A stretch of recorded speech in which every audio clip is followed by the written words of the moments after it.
পরিবর্তন হয়েছে না? কোথায় খাচ্ছেন? আগে কি সমস্যা ছিল? 10 দিন খাচ্ছেন, আগের থেকে অনেক পরিবর্তন। কখন কখন খাচ্ছেন?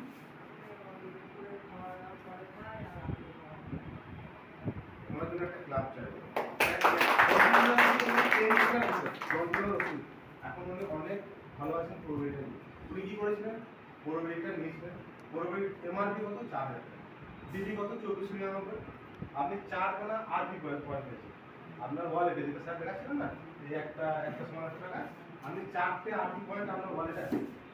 আপনার একটা আইডি হয়েছে, আপনি নাম ফোন নম্বর তো দিয়েছিলেন কার্ড বানানোর সময়, তো আপনি 4টে পেয়েছেন। তাহলে কোম্পানির একটা শর্ট অ্যান্ড সিম্পল কথা হচ্ছে খাবো আর পাবো। তো উনি খাচ্ছেন, উনি পাচ্ছেন, উনি আবার নেবেন, তো শেষ হয়ে গেছে। আবার নেবেন, যখন নেবেন তখন আবার অ্যাড হবে। উনি এটা ছাড়াও যে কোনো product company school offline online যাই কিনবেন, তো ওখান থেকে উনি আরপি কনফার্ম করবেন। আপনি ধন্যবাদ। আচ্ছা, আর একটা নিচ্ছি। এটা হচ্ছে আমার মিসেস পায়েল দাস, ঠিক আছে? আমার এখানে কোনো ভূমিকা নেই, আইটা ওনার নামই আছে। তো উনি আমাকে যা অর্ডার করবেন আমাকে তাই করতে, আজকে বললাম আমি যাবো, তাই নিয়ে আসা হয়েছে।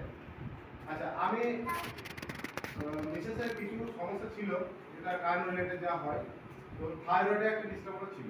তো আমার 3 মাস হচ্ছে কন্টিনিউ, অর্থাৎ 2 মাস হবে কি প্রোবেরিটা খাওয়া 2 মাস, মানে প্রোবেরিটা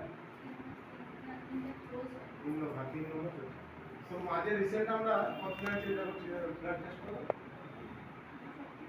2 সপ্তাহ আগে একটা রিপোর্ট করা। ওর আগে ছিল 4.24 কত ছিল, আর ওটা নর্মাল হয়ে গেছে।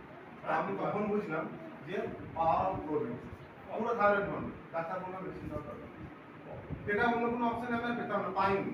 ওষুধ খেয়ে যেতাম, ওষুধের শুধু থাইরয়েডের ছাড়া তো আরও তো সাইড এফেক্ট ছিল, যেটা পেন কিলার খায় বা আমি থাইরয়েড রিলেটেড যে কোনো ওষুধ খাই, তো 25 পাওয়ার ওষুধ কন্টিনিউয়াসলি ডাক্তার বলছে এটা কোনো বন্ধ করার অপশন নেই, এটা খেতেই হবে। তো ওটা বন্ধ আছে, ও কন্টিনিউ খায়। তো বোঝা গেল। এবার আমরা ভালো খাবো, ভালো খেতে মানুষকে পরামর্শ দেবো এবং আমরা রোজগার, এটাই হলো। যদি কারো কিছু জানার থাকে স্যার আছেন, হ্যাঁ, আমরা স্যারকে জিজ্ঞাসা করতে